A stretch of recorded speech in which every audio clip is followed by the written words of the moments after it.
Gagawin kong automatic washing machine. So kapag spin dry, nagiging wobbly siya. So yan, dahil wala nang laban. Makita mo, napakalambot, di ba? Once na gawin ko yan, hindi na ganyan yan. Yan, so natanggal ko na yung dalawang suspension niya. Ito, yan, so may problem yan. So iuwi ko sa shop, then i-repair ko, then tomorrow ko ibabalik. Yan. Yan, isang sign na may problem. Tanggalin ko pa yung dalawa. Sige ma'am, pagka-repair ko to, pagbalik ko ma'am tomorrow niyan, hindi na siya ganyan kalambot.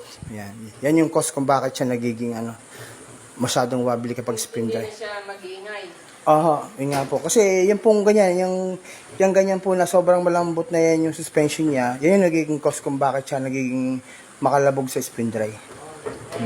Yan po ang aking i-repair. Na hindi kabisado na ibang technician. Ako po kasi hinuli ko yung sikreto kung paano i-repair yun. Okay. Bukasin ko lang po yung dalawa. Ito ang gagawin ko na Whirlpool top load automatic washing machine. 10.8 kg. So malaki siya. Ang problem niya, kapag spin dry, kumakalabog siya. Wobbly. And then, babalik siya magkaroon ng water. So, yun. Kaya kakagay siya ng water kasi gusto niyang automatically i-arrange yung mga damit. Kasi may problem.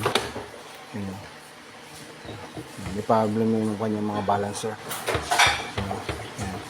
Yan ang isang sign na may problem yung balancer. Yan. Masyado na siyang wobbly. Malambot na. Wala na siyang laban. So ngayon, i-repair ko siya. Mahirap yung problem to. So marami akong nagagawang ganito lang. Hindi nagawa ng ibang technician.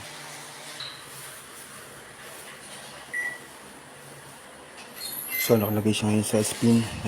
Pag umikot siya, nakalabog siya. Wobbly. So lalo yan, wala siyang labada. Pero pag may labada na yan, mas makalabog yan.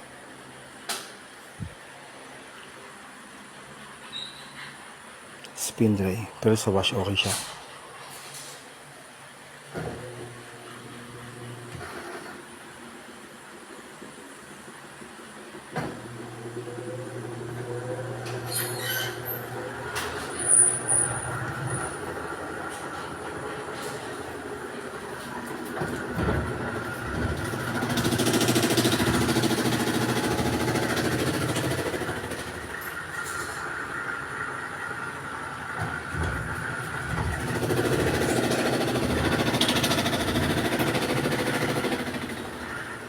So, wala pang labadang nakalagay yan. Lalo na pag may labada yan, makalabog yan.